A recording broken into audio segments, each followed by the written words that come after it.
Conocer la literatura de un país siempre va a ser importante, toda vez que ésta será portadora indirecta de su historia, costumbres, tradiciones y fuente de mucha información importante relativa a diversos aspectos de la vida cotidiana.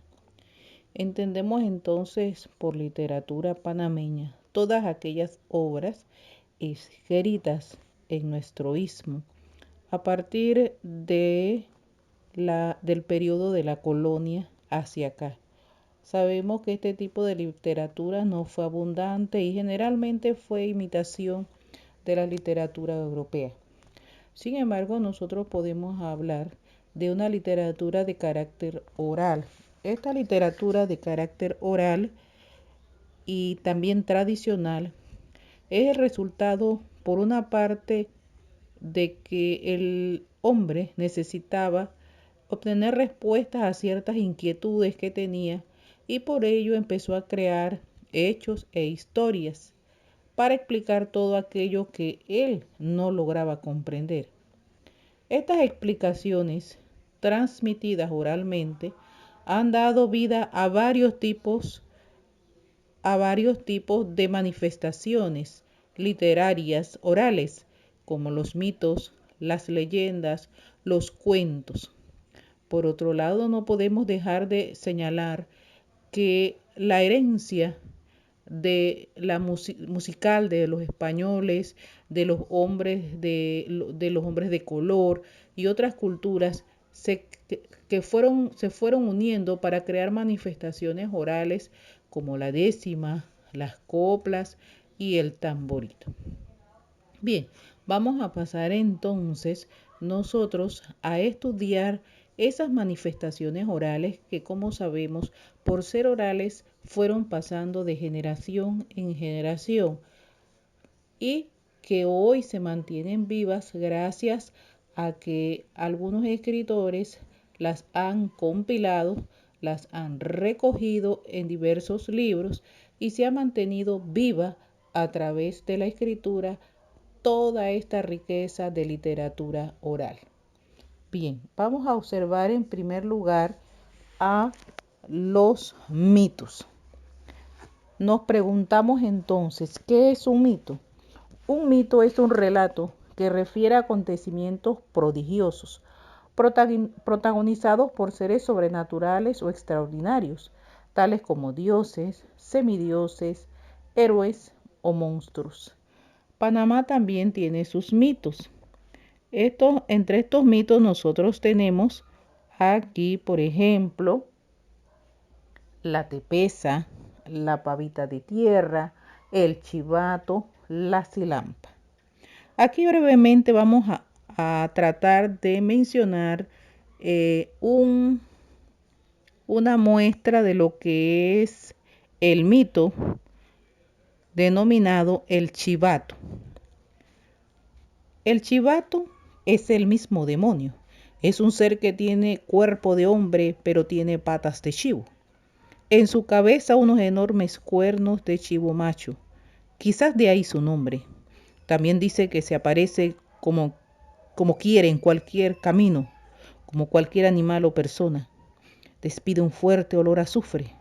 Por donde camina no vuelve a crecer planta alguna, y el sonido de sus patas al caminar es como de fuertes golpes contra la tierra. Nunca ataca al hombre de frente. Cuando lo ataca lo muerde por la nuca y lo llena de una especie de baba. Se dice que el que va por el campo y escucha el bramar del chivato, solo un milagro puede salvar su vida. Muchas veces se aparece en forma de perro negro en cualquier parte del mundo porque es el demonio. Bien, vamos a continuar ahora entonces con los cuentos. De hecho, ustedes conocen que el cuento es una narración breve de carácter ficcional protagonizado por un grupo reducido de personajes y con un argumento sumamente sencillo. Nosotros tenemos grandes cuentistas aquí en Panamá y podemos mencionar entre esos cuentistas al autor Rogelio Sinán con su cuento La Boina Roja, a don Manuel Ferrer Valdés con el cuento Los Alacranes, don César A. Candanedo con El Cerquero, Ramón H. Jurado con Erenia la Lejana, entre otros. Tenemos también un gran escritor panameño que es Nacho Valdés. Y de Nacho Valdés les voy a leer el primer párrafo de uno de sus cuentos que ojalá ustedes los puedan leer cuando tengan por allí un tiempo, porque es importante conocer nuestra literatura y nuestra literatura, la panameña. El cuento se llama Los Encargos. Algunos nombres propios que, adrede, hemos dejado en esta narración, nombres geográficos, naturalmente identificarán con facilidad el sitio donde se desarrolló. Por aquellos tiempos, el viaje de una persona a la capital de la República era todo un acontecimiento y se hacía en buques de vela que demoraban hasta 8 días y más en la travesía redonda. Es natural, pues, que la noticia de un viaje a la capital se esparciera por toda la población interiorana desde muchos días antes. Bien, vamos a continuar ahora con las leyendas. ¿Qué son las leyendas? Una leyenda es una narración tradicional que incluye elementos ficticios, a menudo sobrenaturales, y se transmiten de generación en generación. Se ubican en un tiempo y un lugar que resultan familiares a los miembros de una comunidad, lo que aporta al relato cierta verisimilitud. Entre las leyendas panameñas más escuchadas, más leídas, están la leyenda de la niña encantada del Salto del Pilón, las comadres, Setetule, entre otros. Nosotros tenemos aquí como ejemplo una leyenda que a medida que ha pasado el tiempo también ha ido como variando. A veces es bajo el mismo título, pero los ambientes cambian, hay otra forma de narrar la leyenda, porque eso pasa a la medida en que se va transmitiendo de generación en generación. Bien, vamos a escuchar un párrafo de La Llorona. De los campos a las ciudades emigran muchas jovencitas en busca de su sueño de estudios y de tener mejores trajes y dinero para ayudar a sus familias. Esta, como muchas, llegó a la ciudad, se empleó en casa de ricos y se enamoró de su hijo, el cual cruelmente la dejó embarazada y luego la despidió de su trabajo. Y lo que sigue ya ustedes lo saben, ¿verdad? Se fue, abandonó a su hijo en el río y luego entonces anda de noche llorando y llamando a su hijo. Dicen que el Señor en su gran misericordia tendrá compasión de ella y que algún día lo alcanzará. Volverá a la vida y será un gran hombre revolucionario de la sociedad. Esto en referencia al hijo perdido de La Llorona. Bien. Ahora nosotros vamos a ver lo que son los juegos y las rondas. Los juegos infantiles son actividades espontáneas que los niños realizan casi siempre con la finalidad de demostrar habilidades. Entre ellas tenemos la gallina ciega, los trompos, materirerilerón, el gato y el ratón. Muchos de ustedes quizás han jugado estos juegos, a pesar de que la tecnología ha arrebatado muchas de estas tradiciones, todavía en nuestros campos donde la tecnología no ha tocado a nuestra niñez, ellos todavía juegan al gato y al ratón, ¿verdad? Bien.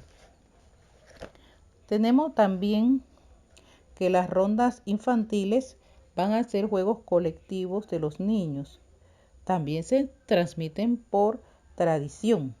Se cantan con rimas y haciendo rondas con movimiento. En su mayoría han sido originarias de España y se han extendido por Latinoamérica. Normalmente cuando hay niños que juegan a rondas hay bullicio y algarabía y bulle la alegría del grupo con ingenuidad, con inocencia. Por ejemplo, Mambrú se fue a la guerra. Ay, qué dolor, qué pena. También tenemos a Serrán, los maderos de San Juan. Piden queso, piden pan. Tenemos también la vieja Inés y otras similares. Bien, vamos ahora a lo que son las tallas. Las tallas son narraciones breves que aparentan ser cotidianas y verdaderas, pero que involucran una exageración en su desenlace. Se dice que son hipérboles sumamente exageradas. Por ejemplo, había una vez un hombre que tenía tanta fuerza en sus manos que apretó una moneda de los Estados Unidos y después de un rato tenía su mano mojada porque la apretó tanto que hizo orinar al búfalo de la moneda. Imagínense ustedes esa exageración. Otros serían los colmos. Los colmos no son más que consejas, generalmente humorísticas, que también requieren de la astucia y la ligereza mental de las personas. Ejemplo, ¿sabes cuál es el colmo de todos los colmos? Que un mudo le diga a un sordo que el ciego lo está mirando. ¿Sabes cuál es el colmo de los colmos? Perder un imperdible. Bien, luego vienen las nanas. Las nanas también son llamadas canciones de cuna. Son parte de las tradiciones que aparecen en América. Aparecen en los cancioneros populares y se fueron transmitiendo también oralmente de generación a generación. Se cantan en voz baja o bien susurrado para ayudar a calmar y hacer dormir a los niños. La mayoría de ellas se refieren al niño Jesús y tienen un origen católico. Por ejemplo, duérmete mi niño, duérmete mi sol, duérmete pedazo de mi corazón. Yo sé que ustedes han presentado varias nanas interesantes que las madres cantan a sus bebés para dormirlos. Esa la vamos a ver si logramos escuchar algunas. Bien, otra manifestación oral son las adivinanzas. Son especies de coplas utilizadas para despertar la curiosidad y la agudeza mental de los niños y de las personas adultas también. Algunos ejemplos son: una vieja larga y seca, derritiendo la manteca, es la vela. Bien, la décima, la décima que se escucha en los toldos, los grandes toldos donde se baila. Antes del baile está la cantadera. Sabemos que tenemos grandes cantadores de mejorana aquí en el país y miren que esto ha sido una tradición. La décima es una estrofa constituida por 10 versos octosílabos, distribuidas así: A, B, B, A, C, C, D, D, C. ¿Qué significa la forma en que las estrofas tienen que rimar? Actualmente se usa esta palabra con el sentido específico de décima espinela o espinela. Vamos a presentar un pedacito solamente de una décima. Te la digo y te la digo. Te la vuelvo a repetir. Te la repito 1000 veces y no me la sabes decir. Bien, otra es la copla. La copla es la parte de la poesía popular panameña heredada de los españoles. Se usa en la saloma campesina, el tamborito y la décima improvisada. Yo no canto porque sé ni porque mi voz es buena. Yo canto para que sufran más de 4 vidas ajenas. Otra manifestación literaria oral tenemos la tamborera.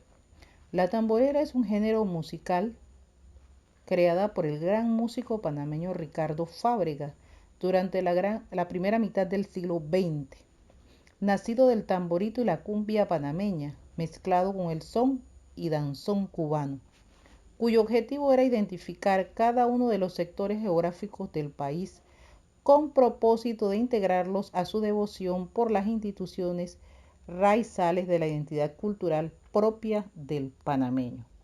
¿Qué te parece, Cholito? ¿Qué te parece, Cholito? Que nos quieren separar como si la ausencia fuera remedio para olvidar. Bien, con eso nosotros damos por concluido aquí la presentación de las manifestaciones orales panameñas. Claro que aquí nos queda también que entran los trabalenguas y los famosos piropos, que sabemos que los panameños en cuestiones de piropo son muy originales y nosotros contamos con gran cantidad de piropos panameños, algunos piropos un poquito subidos de tono, ¿verdad? Otros más sencillos, más gentiles hacia las mujeres, porque da la casualidad que las mujeres son las que reciben estos piropos. Y también, claro, que también hay algunos piropos que son para varones. Algunos de los piropos sería, por ejemplo, tanta carne y yo en cuaresma, ¿verdad? Para estar tan gordas no sudas mucho. También podemos encontrar otros, por ejemplo, aquí podemos mencionar un pintor pintó una rosa, un pintor pintó un clavel, pero artistas son tus padres que te hicieron tan bella mujer. De saber que ibas a ser tan hermosa, te hubiera buscado en mi vida anterior. Ni las 7 maravillas del mundo reunidas son tan maravillosas como tú. Tu papá debe ser pirata, porque usted es un tesoro. Y así tenemos nosotros, podemos reunir incluso una gran cantidad de piropos, de chistes, de trabalenguas bien panameños. Entonces aquí le hemos tratado de resumir a ustedes lo que es la parte de la literatura panameña que consideramos que debe ser preservada, debe ser admirada y debe ser contada a las futuras generaciones para que este tipo de literatura no se pierda, porque realmente nosotros estamos perdiendo estas tradiciones y ya realmente también hasta en nuestras escuelas, ¿verdad? Ya no escuchamos tanto en nuestros pueblos, en nuestras comunidades, el famoso mirón, mirón, ¿verdad? Por ejemplo, las rondas de las niñas que canten. Así que ojalá que podamos rescatar y que no muera siempre y cuando nosotros guardemos este conocimiento acerca de la belleza de la literatura oral panameña.